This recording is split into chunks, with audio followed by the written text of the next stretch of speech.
Alright, how do we solve this question.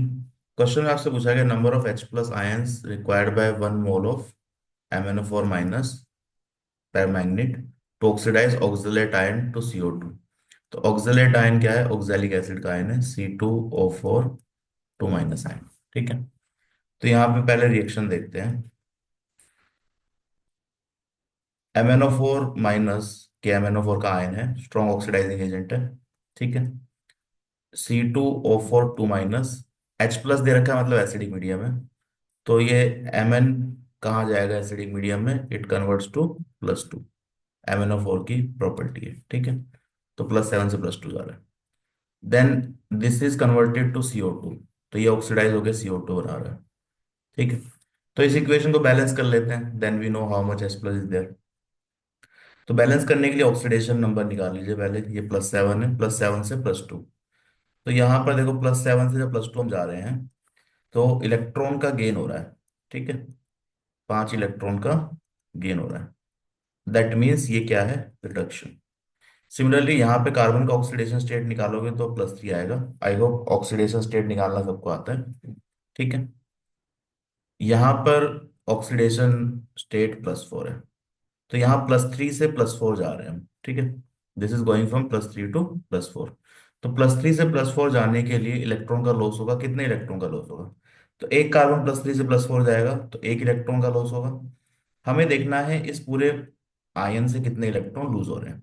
ठीक है, तो एक कार्बन एक इलेक्ट्रॉन लूज कर रहा है, तो यहाँ दो कार्बन है, तो यहाँ पे कितना है? 2 इलेक्ट्रॉन लॉस। ये ध्यान रखना हमेशा, जब भी आप लॉस या गेन देखते हैं तो पूरे आयन या मॉलिक्यूल के लिए देखते हैं, एक एटम के लिए नहीं देखते हैं। ठीक है, तो यहाँ पे दो एटम है टोटल, दोनों का लॉस देखेंगे। तो एक कार्बन एक इलेक्ट्रॉन लूज कर रहा है, तो दो कार्बन मिलकर दो इलेक्ट्रॉन लूज कर रहे हैं। तो ये क्या हो गया? ऑक्सीडेशन।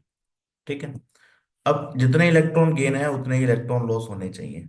ठीक है, इलेक्ट्रॉन गेन है, electron loss should be same.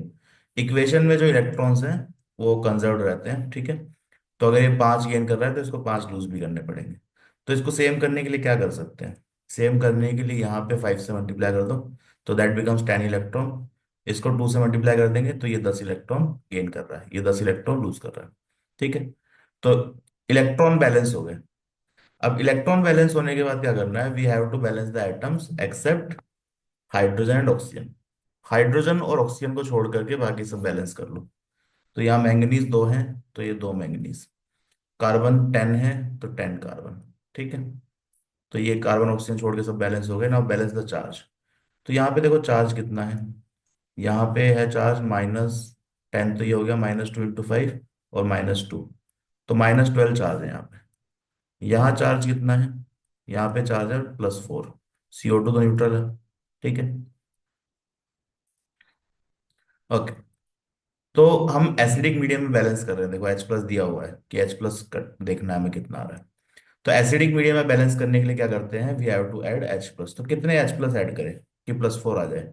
तो इस साइड में वी कैन ऐड 16, तो +4 आ जाएगा। ठीक है, तो यहाँ पे मुझे 16 H प्लस ऐड करने पड़ेंगे। I have to add 16 H plus.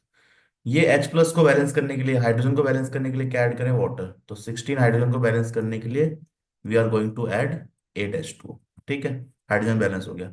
Oxygen automatically balanced हो जाना चाहिए अगर आपने सब कुछ सही कराया तो। ऑक्सीजन काउंट करते हैं 8, एंड दिस इज 20, तो 28। तो यहाँ पे 20 + 8 28। तो एवरीथिंग इज बैलेंस, चार्ज भी बैलेंस है, एटम्स भी बैलेंस्ड। अब यहाँ पे आपसे पूछा क्या गया है कि पर मोल ऑफ MnO4 माइनस कितने H प्लस चाहिए। ठीक है, तो यहाँ पे MnO4, तो H प्लस कितने रिक्वायर्ड है? देखो यहाँ पे MnO4 के 2 मोल हैं, और 2 मोल को रिक्वायर्ड है 16H प्लस। तो 1 मोल के लिए कितना होगा? 8H plus. Moles of H plus required पर मोल ऑफ MnO4 माइनस। तो टोटल H प्लस कितने आ रहे हैं यहाँ पे? 16, और मोल कितने हैं? 2। तो 1 मोल के लिए कितने चाहिए? 8H plus. तो आंसर यहाँ पे क्या आ रहा है? 8। सो 8 इज द करेक्ट आंसर। ठीक है, अब यहाँ पे देखो क्वेश्चन में एक इशू है कि आप कई जगह पे देखेंगे तो आंसर डिफरेंट मिल जाएगा। एनटीए ने जो इसका फाइनल आंसर दिया है, जो पहले भी आंसर दिया था, एनटीए का जो आंसर है ये इन्होंने दिया है 4। अब ये एक्चुअली 4 होना नहीं चाहिए, इट शुड बी 8, पर इन्होंने 4 दे रखा है। ठीक है, तो this is a discrepancy, actual answer 8 है पर एनटीए का आंसर जो है फाइनल वो 4 है। इसको थोड़ा समझते हैं, देखो MnO4 माइनस की रिएक्शंस में आपने देखा होगा ये मीडियम डिपेंडेंट है। अगर आप एसिडिक मीडियम में रिएक्शन करा रहे हैं, ठीक है, तो ये बनाता है MnO4 माइनस, पर्पल कलर का होता है, तो ये बनाता है Mn2 प्लस, जो कि कलरलेस होता है, इट इज कलरलेस। ठीक है, यहीं पे अगर आपका वीकली बेसिक मीडियम है, वीकली बेसिक और न्यूट्रल मीडियम है, ठीक है, या तो न्यूट्रल है या स्लाइटली बेसिक है, तो यहाँ पे बनता है MnO2, जो कि एक सॉलिड होता है, रेडिश ब्राउन कलर होता है इसका, रेडिश ब्राउन कलर। तो ये पीएच पे बहुत ज्यादा डिपेंडेंट है, एसिडिक मीडियम है, बेसिक मीडियम है, स्ट्रांगली बेसिक मीडियम होता है अगर, स्ट्रॉन्ग बेसिक मीडियम, अगर बहुत ज्यादा बेस डालते हैं स्ट्रॉन्ग बेसिक मीडियम, तो it converts to MnO4 2 minus, जो कि ग्रीन कलर का होता है। ठीक है, तो ये आपको ध्यान रखना है। अब देखो यहाँ पे लिखा हुआ है कि भाई कितने H प्लस चाहिए, इसका मतलब क्या है कि एसिडिक मीडियम में रिएक्शन हो रही है, तो यहाँ पे Mn2 प्लस बनेगा। लेकिन अगर ये 4 आंसर आना है ना, तो 4 आंसर के लिए पता है कौन सी इक्वेशन अज्यूम करनी पड़ेगी आप? 4 आंसर के लिए you have to assume this, MnO4 minus, यहाँ पे है C2O4 2 माइनस, ठीक है, एंड देन ये जो कन्वर्ट हो रहा है ये MnO2 मान लो इसको, एंड दिस इज CO2। ठीक है, तो जो एनटीए का आंसर है ना वो इस इक्वेशन से आ रहा है। यहाँ पे देखो कैसे सॉल्व करेंगे, +7 से यहाँ क्या जा रहा है, +4, तो you have 3 electron gain, 3 electron gain, तो ये है रिडक्शन। ठीक है, यहाँ पे कार्बन +3 से कहाँ जा रहा है, +4, तो एक कार्बन कितने लूज कर रहा है, 1 इलेक्ट्रॉन, 2 कार्बन टोटल है पूरे मॉलिक्यूल का देखेंगे, 2 कार्बन टोटल, तो 2 इलेक्ट्रॉन लॉस, तो दिस इज ऑक्सीडेशन। तो ऑक्सीडेशन और रिडक्शन सेम करना है सब, इलेक्ट्रॉन गेन और इलेक्ट्रॉन लॉस सेम करना है, तो इसको मल्टीप्लाई कर देते हैं 3 से, इसको मल्टीप्लाई कर देते हैं 2 से। Now balance all atoms except hydrogen oxygen, तो मैंगनीज 2 है, तो यहाँ 2 मैंगनीज, कार्बन 6 है तो 6 कार्बन। ठीक है, अब यहाँ देखो चार्ज देखते हैं, चार्ज देखोगे तो ये कितना है, यहाँ पे -2 एंड -12, -6, -2 और -6, -8।